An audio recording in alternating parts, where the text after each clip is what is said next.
Hi everybody, it's Andrew Hutchings here. Still not a doctor, still not giving medical advice, just consolidating medical information, putting it all in one place, and giving an opinion along with it sometimes. So the topic of tonight's video is Raloxifene a horrible, dangerous drug? So Raloxifene, in case you didn't know, it is a SERM, a selective estrogen receptor modulator. It's like tamoxifen, except it's not as common. And yeah, so everyone that's into bodybuilding and steroids and stuff, they know about tamoxifen, Nolvadex. Now, it's been shown that raloxifene is better for gynocomastia.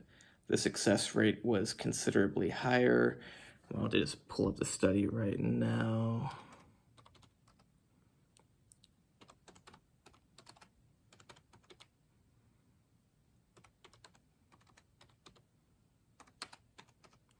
But basically, it led to a greater decrease in size in a larger amount of people than tamoxifen. So not only did it have better results, but it had better results and in a higher percentage of the people. 1 second, I'm pulling up the study to.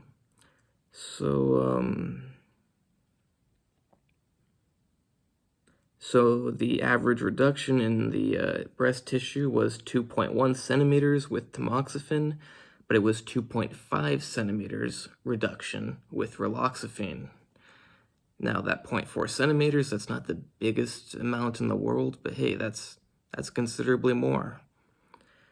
86% of the people have the improvements with tamoxifen, whereas 91% of the people improved with raloxifene.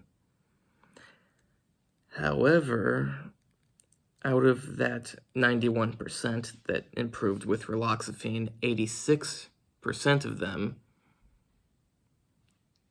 or 86% of the total people that took it, had a significant decrease. Greater than 50% of the tissue went away, whereas with tamoxifen, only 41% of the people had a significant decrease, greater than 50% of the tissue going away.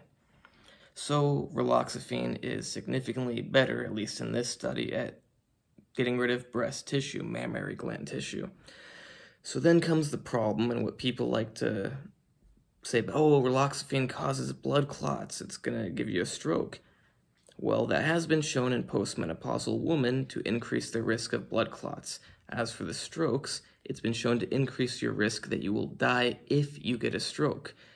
It has not been shown to increase the risk of stroke, but the risk of dying from a stroke.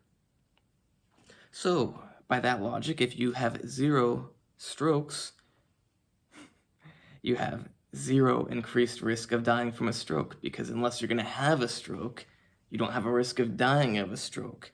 So you can increase your risk of dying from a stroke 1,000%, but without a stroke, that doesn't actually matter. Now, perhaps further studies would show an increased risk of having strokes, but studies I've looked at have not shown that. And the thing is, these effects are not restricted to raloxifene. Raloxifene is not the only one that increases the risk of dying of a stroke and having blood clots. It actually seems to be linked to all SERMs, including tamoxifen. So if you're considering raloxifene and then you go, oh, it causes blood clots, it's going to give me a stroke. Well, tamoxifen's been shown to do the same thing. So yeah, keep that in mind when you take your tamoxifen, but also keep in mind that, yeah, raloxifene, that's not unique to it. It's not exceptionally dangerous, more so than tamoxifen. So yeah, I hope you like this video. In short, raloxifene has been shown to be more effective in reversing gynecomastia, and its scary side effects are not unique to it.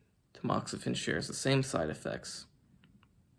So all in all, it would seem that raloxifene would be a better choice. You get the same amount of side effects, but a better improvement of your symptoms. So please like and subscribe, check out my other videos, check out my Instagram, natural_true_fitness, and coming soon is my website, and you can hire me for coaching and what to do in the gym. You can hire me for diet advice. You can hire me for a consolidation of medical information concerning a topic that you choose, along with an opinion on that. And yeah, you can hire me for anything. I think I already said coaching. And I'll make sure you get really good bang for your buck, because if you're going to give me your money, I want to make sure you get the best possible stuff for your money.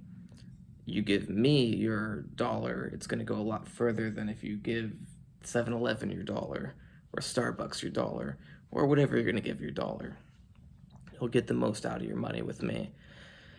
And coming soon is my book on tendonitis. It's actually done, but I need to keep finalizing it, because even after you finish something, you should go back and reword little parts and make sure it's completely publishing quality. But yeah, that book will help you to find out exactly how to get rid of tendonitis.